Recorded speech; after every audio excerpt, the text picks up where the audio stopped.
ठाण्यात ई-चलनच्या जाचाविरोधात वाहतूकदार आक्रमक झाले असून आज आनंदनगर जकात नाका परिसरात जोरदार आंदोलन करण्यात आले।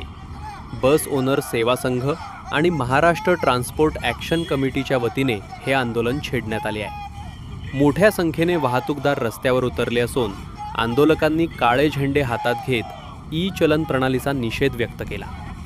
सरकारकडून अन्यायकारक दंड आकारला जात असल्याचा आरोप करत वाहतूकदारांनी घोषणाबाजी केली। दरम्यान मुंबईतील आझाद मैदानावर आंदोलनासाठी निघालेल्या वाहतूकदारांना पोलिसांनी आनंदनगर जकात नाका परिसरात अडवले।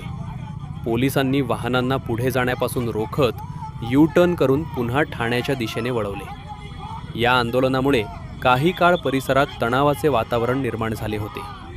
तसेच या मार्गावरील वाहतूकही काही काळ विस्कळीत झाल्याचे पाहायला मिळाले।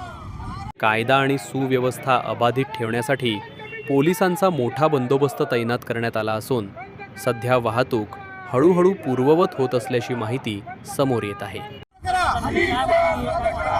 गेली अनेक वर्ष आज ई-चलनचे गव्हर्नमेंटने आमच्यावर एक कानून नवीन आणून लादण्यात आले, ते रद्द करण्यासाठी हा आंदोलन आहे।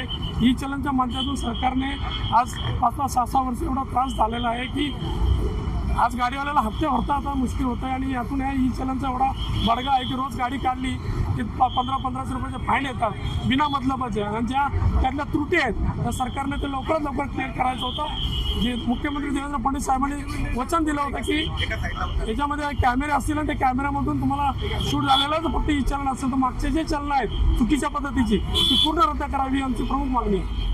आज शाळा देखील आहे, मोठा पट्टा बसलेला आहे वाहतूक वगैरे। साहेब, हा फक्त इशारा आहे। आझाद मैदानाला 1 लाख गाड्या असतील त्या आझाद मैदानाला पोहोचलेल्या आहेत। हे ठाणे जिल्ह्यातली फक्त वाहतूक आहे, ते पण इथं आता गाड्या अडवण्यात आलेल्या आहेत। त्यामुळे आम्ही गाड्या इकडे घेऊन चाललो। जर का सरकारनं मागण्या मान्य नाही केल्या तर पुढचं आंदोलन जे आहे ते तीव्र होईल।